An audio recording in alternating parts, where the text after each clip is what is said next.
Everyone,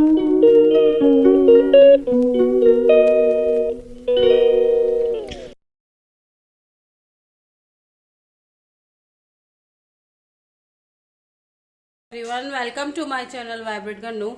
आज है श्राद्ध, यानी बीच का श्राद्ध है। जो थर्ड श्राद्ध रहता है ना, वो मेरे फादर इन लॉ का श्राद्ध है।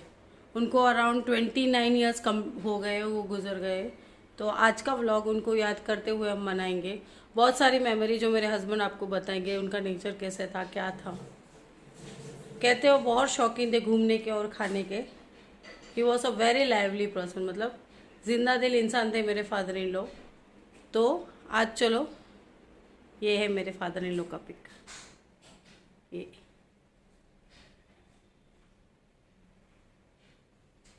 तो आज चलो, आज का व्लॉग होगा memory of my father in law.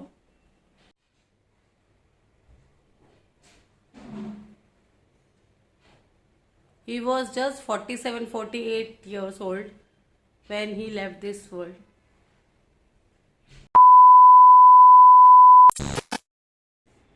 Hi guys, आज है पिताजी का श्राद्ध और वो हमें छोड़ के गए। उसको आज 29 ईयर्स हो गए। और बापूजी हमारे जब भी गए तभी मैं शायद 17-18 साल का था। और उसके पहले 93 में डैड एक्सपायर हो गए और वो 89 में यूरोप टूर भी करके आए थे और बहुत ही शौकीन थे वो। चलो मैं आपको थोड़े यूरोप टूर जो है उसकी यादें दिखाता हूँ।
गाइस, पिताजी जाने के बाद हम लोग को मम्मी ने संभाला है। पिताजी गए तब तक मेरे 3 बहन की शादी हो चुकी थी और हम लोग 3 भाई बहन की शादी पूरा बाकी था और पूरा मम्मी ने हैंडलिंग किया है वहाँ पे। और मम्मी ने भी बहुत ही अच्छी तरह से मेरे को बड़ा किया। पिताजी जाने के बाद मालूम पड़ता है कि पिताजी का सर के ऊपर हाथ नहीं होता है तो क्या होता है।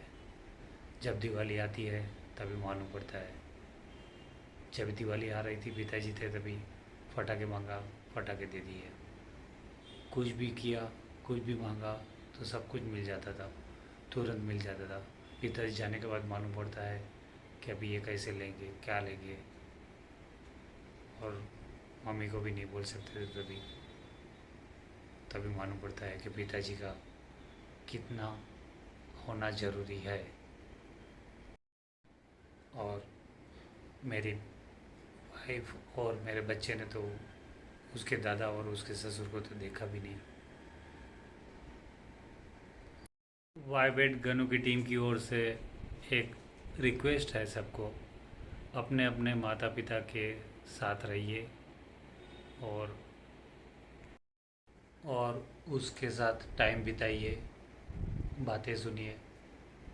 जब भी हम लोग छोटे थे तभी हम लोग बोलते थे तो अपनी बात सुनते थे, वैसे ही अभी हमको करना है कि वो बोलते हैं तभी उसकी बातें सुनना है। मतभेद को मन का भेद मत बनाइए। जय भारत, जय हिंद, बाय गाइस।